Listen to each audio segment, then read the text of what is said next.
Hey everybody, Sarah here. Thank you so much for tuning into this week's video. If you are new here, welcome and thank you so much for tuning into this video. I upload faith-based teaching videos every single Wednesday on this channel, and we go through books of the Bible. We talk about singleness, marriage, prayer, faith, anything that will ultimately push you closer in your walk with the Lord. And I pray that you guys will join me. So make sure that you subscribe down below so that you never miss another video, and that you're following our Instagram account. Follow my personal Instagram to stay up to date with any announcements, any sales in the store, and just weekly encouragement. So as I stated last week, we're gonna go through the book of Ruth, and I'm so excited about it. I've never done a Bible study through a book in the Old Testament, so it's gonna be really interesting to see how we can see God through the story of Ruth. So most of us know the story of Ruth from, of Ruth and Boaz, but again, we want to keep in mind that this is about Ruth, and even though it's the book about Ruth, it still points to a big God. So we want to keep that in mind as we go through this. So the book of Ruth actually doesn't start out with Ruth, which is super interesting. It starts off talking about her in-laws, Naomi and her husband and their two sons. They were from Bethlehem, and that there was a famine in the land. So because of that, they fled to Moab, which was a pagan city. They worship idol gods to find food. We don't know how much time passes in between when these events happen, but Naomi's husband ends up dying, and it states that her two sons, they both marry Moabitess women, which again, these women, they do not believe in Yahweh. They don't believe in the Lord. They worship idol gods, right? Again, we don't know how much time passes. Both of Naomi's sons end up dying as well. So now at this point, we have three women who are widowed. So in those times, women didn't work. So a childless widow was really at a disadvantage because she didn't have a husband. She didn't have a man to take care of her. So in this case, we have three widowed women without children, no husband to take care of them, and no male child to go out and take on the responsibility. You really have to literally depend on the generosity of other people. And there were, certain laws in place and certain things in place so that widows could eat and still be taken care of. But they would still be at a disadvantage. And through all of this, Naomi hears that the Lord has visited his people and that there's, food in the land, the famine is over. At this point, her sons and her husband are both gone. So she decides to go back to Bethlehem. And Naomi tells her daughters-in-laws to go back home to their father's house. In verses 11 through 13, we see Naomi saying something really interesting. She tells them that, do I have sons for you to take? Even if I get married today and have sons, are you going to wait for them to grow up and be adults? She tells them to go back to their father's house. In those times, they practiced what was called a levirate marriage. And it's outlined in Deuteronomy 25.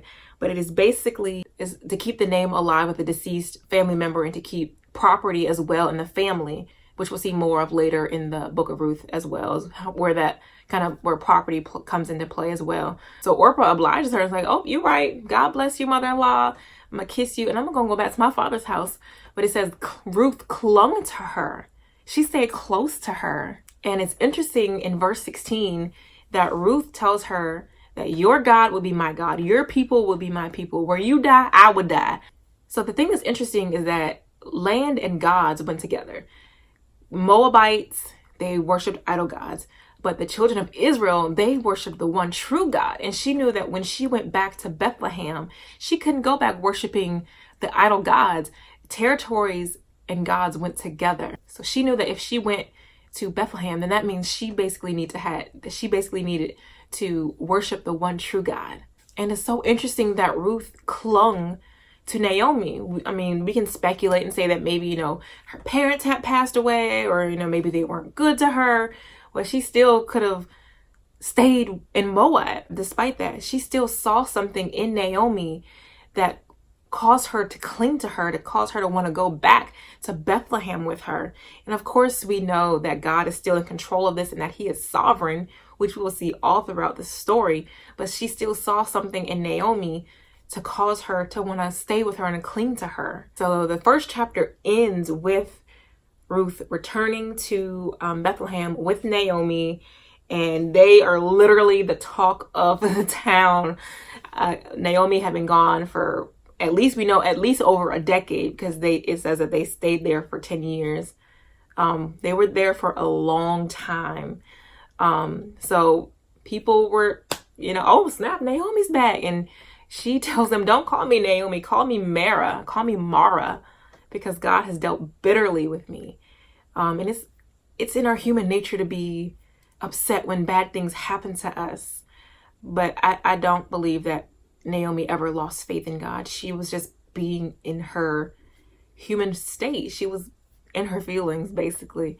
But the takeaways and the things that I really want to drive home and I want to highlight from this first chapter, first and foremost, is that provision is in the promise.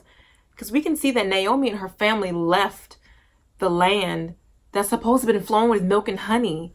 Yes, they may have been in the famine, but we don't see any record of the people of God dying because of the famine. So they still were eating something. They were still making a way. God is going to make a way out of no way. You just can't go outside of the promise looking for provision. Come on, Abraham and Sarah. God promised you a child. Why are you going outside?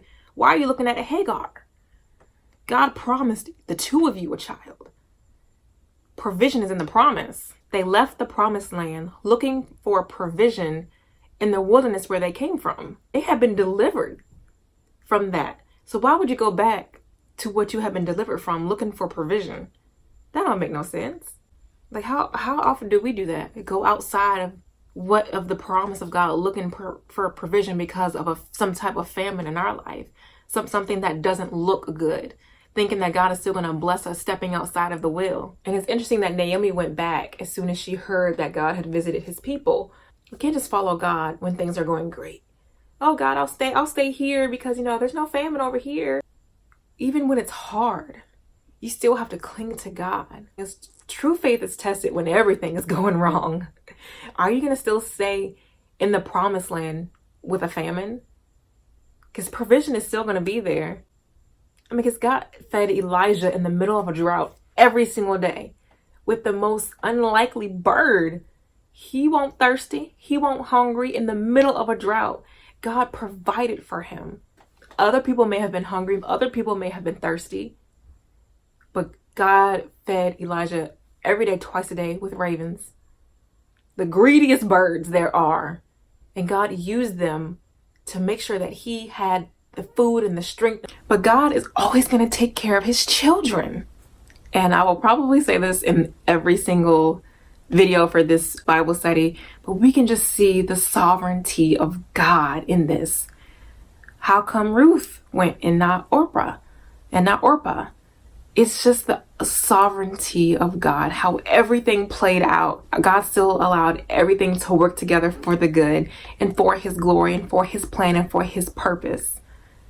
Because as we'll see later how God just aligned everything perfectly. And just a third thing that is kind of a food for thought type of thing. Like I said, Ruth saw something in Naomi. There was something, what caused her to cling to her. What do people see in us? Nobody's perfect. Nobody dots every I. Nobody crosses every T. But will people follow God based off of your example? Not just your words, because anybody can talk the talk, but are you walking the walk? Will people follow God based off of your lifestyle, based off of your example? What do people see when they look at you? What do they see in you? And again, nobody's perfect. I'm not saying are you perfect, but are you living holy? So, yep, those were the 3 points. Provision is in the promise. God is sovereign. And just a food for thought. What do people see in you? What are people getting from you?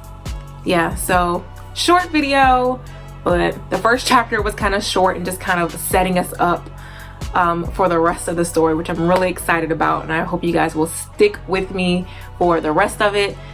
and let me know in the comment sections below what you guys learned from it. Have you guys ever heard of a love marriage, and what are you looking forward to most in this Bible study? Can't wait to hear from it and chat with you guys in the comment sections below. Make sure that you like this video, that you share it with someone that will be blessed and benefit from it. Anybody that loves the story of Ruth, share it with them, and make sure that you subscribe so that you never miss another video just like this every single Wednesday. Until next week's video, grace and peace.